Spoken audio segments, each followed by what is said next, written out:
Assalamualaikum warahmatullahi wabarakatuh. Saya dari kelompok 10. Nama Muhammad Fadli Firdaus, NPM 2021002039. Ingin mempresentasikan makalah saya yang berjudul tentang jenazah. Latar belakang. Kematian adalah suatu kepastian yang tak dapat dihindari oleh manusia. Semua makhluk pasti akan mengalami kematian, tak peduli tua maupun muda.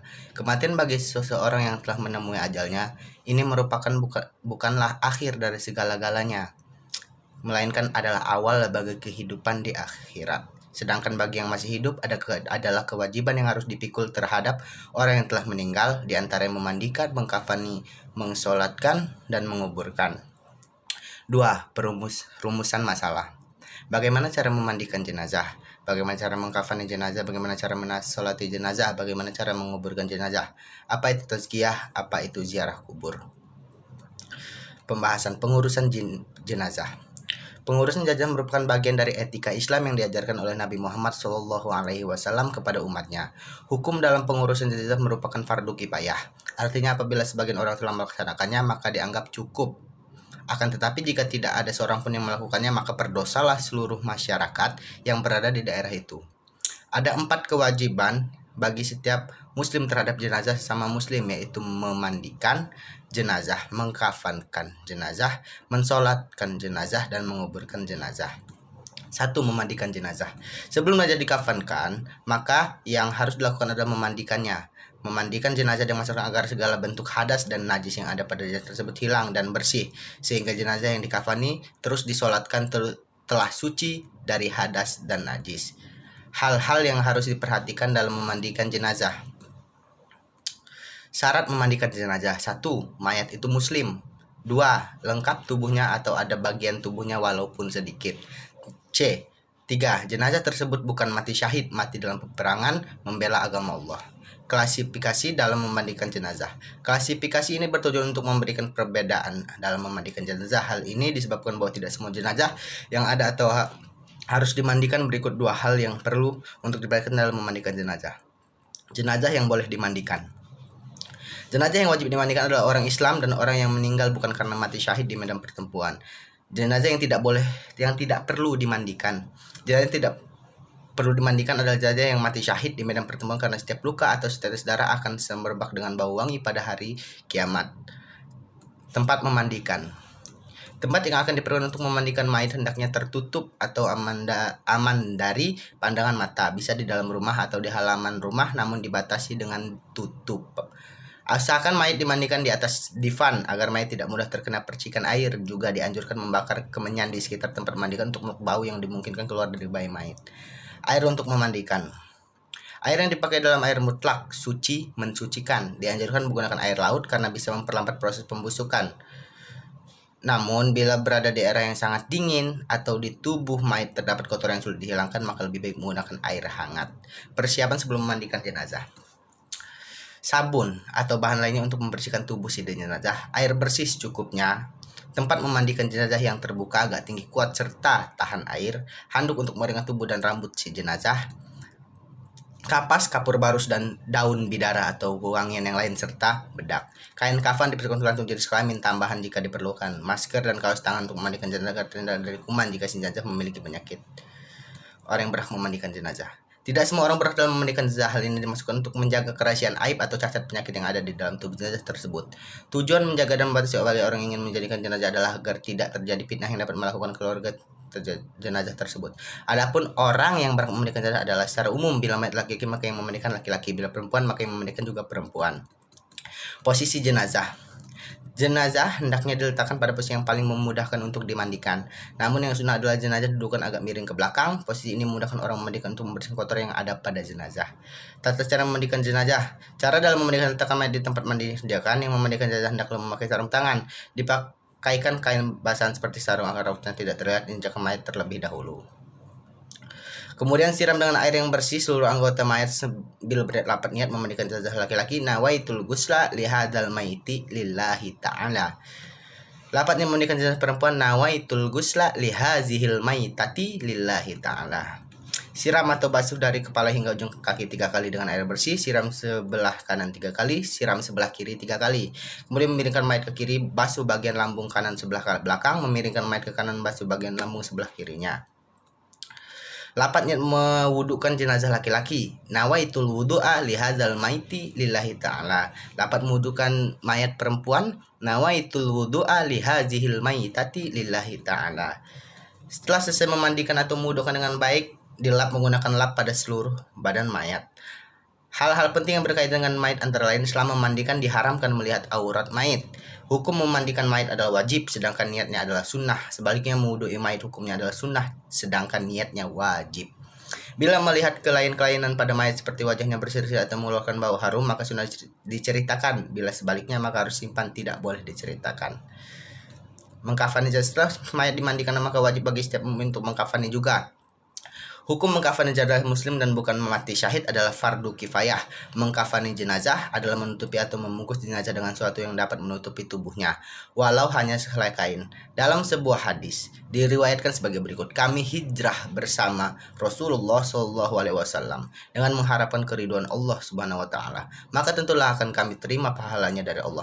Karena di antara kami ada yang meninggal sebelum memperoleh hasil duniawi sedikit pun juga. Misalnya Mus'ab bin Umair, dia tewas terbunuh di perang Uhud dan tidak ada buat kain kafan yang kecuali selembar kain burdah. Jika kepala yang ditutup akan terbukalah kakinya, dan jika kakinya tertutup maka tersembul kepalanya. Maka Nabi Muhammad SAW menyuruh kami untuk menutup kepalanya dan menaruh rumput izir pada kedua kakinya. Hadis Bukhari. Dalam mengkafan ada beberapa hal yang disunahkan mengenai kafan-kafan, antara lain kain kafan yang digunakan hendaknya kain kafan yang bagus, bersih, dan menutupi seluruh tubuh mayat. Kain kafan hendaknya berwarna putih. Jumlah kain kafan untuk mayat laki-laki hendaknya 3 lapis, sedangkan perempuan 5 lapis. Tidak berlebih-lebihan dalam mengkafani jenazah. Hal-hal yang diperhatikan dalam mengkafani jenazah: jenis kain kafan. Semua kain kafan oleh mayat ketika masih hidup boleh dibuat kain kafan. Mayat laki-laki tidak boleh dikafani dengan kain sutra, sedangkan perempuan diperbolehkan. Jika kain kafan tidak cukup untuk menutup seluruh badan mayat, maka tutuplah bagian kepala dan bagian kaki yang terbuka boleh ditutup dengan daun kayu, rumput atau kertas. Jika seandainya tidak ada kain kafan kecuali sekedar menutup auratnya saja, maka tutuplah dengan apa saja yang ada. Mensolatkan jenazah. Hukum mensolatkan jenazah adalah fardu kifayah. Boleh dilakukan oleh orang laki-laki atau perempuan. Namun selagi ada orang laki-laki, maka yang dapat menggugurkan kewajiban adalah orang laki-laki yang baligh. Salat jenazah bisa dilaksanakan di mana saja asalkan di tempat yang suci. Bentuk sop salat jenazah. Rasulullah SAW bersabda, tidaklah orang muslim meninggal kemudian ia disolati oleh 3 saf dari orang-orang muslim kecuali ia menghaki masuk surga. Hadis riwayat Abu Daud, Ibnu Majah, At-Tirmizi. Dalam hal memperoleh fadilah 3 saf ini, ulama berbeda pendapat. Ibnu Hajar berpendapat suatu sop minimal 2 orang. Menurut Imam Ramli, 1 sop bisa 1 orang. Jadi untuk mendapat fadilah sop, minimal musolli berjumlah 6 orang atau 3 orang. Bentuk sop seperti ini penting diatur bila mensolati sedikit. Rukun-rukun sholat jenazah. Niat, berdiri bagi yang mampu, takbir 4 kali, mengucap salam.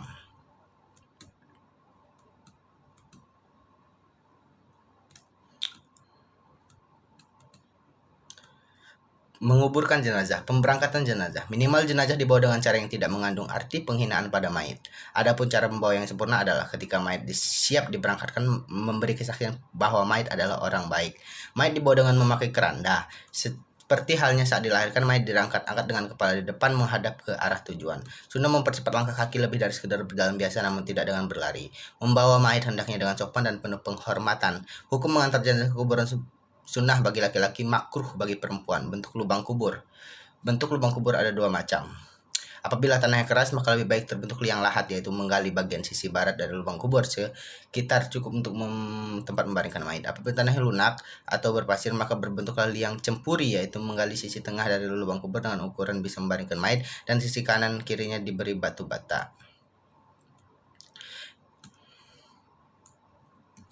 Takziah. Takziah artinya melewat atau menjenguk orang yang meninggal dunia untuk turut mengatakan bela sungkawa kepada keluarganya, serta memberi penghormatan terakhir kepada orang yang telah dipanggil untuk menghadap ke hadirat Allah Subhanahu wa taala. Takziah dapat dilakukan sebelum dan sesudah jenazah dikuburkan hingga salam 3 hari. Namun demikian, takziah diutamakan dilakukan sebelum jenazah dikuburkan. Adab dan etika takziah. Apabila kita mendengar kabar ada seorang yang meninggal dunia, maka hendaklah mengucapkan, datanglah dengan segera melewat ke rumah duka, masuklah ke rumahnya dengan mengucapkan salam dan mendoakan.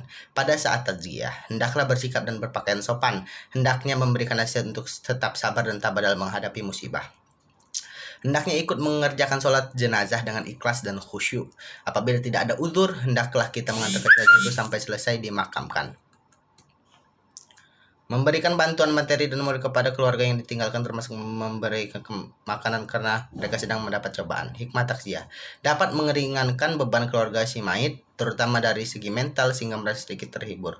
Tugas dan kewajiban keluarga yang tinggalkan terbantu, dapat mengingatkan kematian, penghormatan terakhir dengan almarhum, ikut mendoakan almarhum, mempererat tali persaudaraan umat muslim. Ziarah kubur. Pengertian dan hukum ziarah kubur. Ziarah kubur adalah datang ke makam keluarga atau bukan keluarga dengan maksud untuk mendoakan agar diterima amalnya dan diampuni dosanya oleh Allah Subhanahu wa taala. Ziarah kubur adalah sunnah bagi laki-laki, sedangkan bagi perempuan adalah makruh. Alasannya dikhawatirkan perempuan akan menambah perasaan sedih. Ziarah kubur hukumnya disunnahkan, hikmahnya adalah agar menjadi peringatan, menyadari bahwa setiap jiwa pasti akan mati serta mengingat akan adanya alam akhirat. Sedangkan tata cara ziarah kubur, sebelum duduk dianjurkan mengucapkan salam, assalamualaikum ya hadratal marhum almarhumah ya ahlad dayar minal muslimin wal muslimat wal mu'minin wal mu'minat wa insyaallahu bikum lahikun. Kemudian baca Al-Quran atau tahlil serta memohon kepada Allah agar pahala bacaan disampaikan pada si mayit, dan jangan lupa doa tersebut diselipkan kata Allahumma ausilu sauba ma qara'nahu ila. Adab ketika berziarah kubur. Ada beberapa etika dalam berziarah kubur, yakni sebagai berikut. Berziarah hendaknya mengucapkan salam kepada ahli kubur ketika memasuki area makam. Membaca doa-doa istighfar, tahlil, surat yasin dan lain sebagainya dengan harapan mendapat pengampunan dari Allah Subhanahu wa taala. Pada saat berziarah kubur, sikap sopan dan berhati-hati. Ziarah kubur orang tuanya atau orang lain bukan untuk meminta sesuatu, tapi mendoakan. Hikmah ziarah kubur. Ziarah kubur dapat mengingatkan akan akhirat. Kita dapat melakukan kontak batin dengan arwah almarhum sekalipun dengan alam yang berbeda melalui doa. Ziarah kubur adalah perbuatan ibadah karena sunnah Rasulullah, dengan melihat nisan sebagai saksi bisu akan tumbuh rasa takut kepada Allah Subhanahu wa taala. Kesimpulan. Sepanjang uraian di atas dapat diambil kesimpulan bahwasanya manusia sebagai makhluk yang mulia di sisi Allah Subhanahu wa taala, dan untuk menghormati kemuliaannya itu perlu mendapat perhatian khusus dalam hal penyelenggaraan jenazahnya. Di mana penyelenggaraan jenazah seorang muslim itu hukumnya adalah fardu kifayah, artinya kewajiban itu dibebankan kepada seluruh mukallaf di tempat itu. Tetapi jika telah dilakukan oleh sebagian orang, maka gugurlah kewajiban seluruh mukallaf. Adapun 4 perkara yang menjadi kewajiban itu ialah memandikan, mengkafani, mensolatkan, dan menguburkan. Adapun hikmah yang dapat diambil dari tata cara pengurusan jenazah antara lain, memperoleh pahala yang besar, menunjukkan rasa solidaritas yang tinggi di antara sesama muslim, membantu meringankan beban keluarga jenazah dan sebagai ungkapan bela sungkawa atas musibah dan deritanya, mengingatkan dan menyadarkan manusia bahwa setiap manusia akan mati dan masing-masing sampai mempersiapkan bekal untuk hidup setelah mati. Sebagai bukti bahwa manusia adalah makhluk yang paling mulia, sehingga apabila salah seorang manusia meninggal dihormati dan diurus dengan sebaik-baiknya menurut Allah Subhanahu wa taala dan Rasulnya. Saran: dengan adanya pembahasan tentang tata cara pengurusan jenazah ini, pemakalah berharap kepada kita semua agar selalu ingat akan kematian untuk menyambut kematian itu. Selain itu, pemakalah juga berharap agar pembahasan ini dapat menambah wawasan dan pengetahuan kita semua dengan dapat mengajarkan dengan baik ketika telah menjadi seorang guru di masa yang akan datang. Terima kasih. Wassalamualaikum warahmatullahi taala wabarakatuh.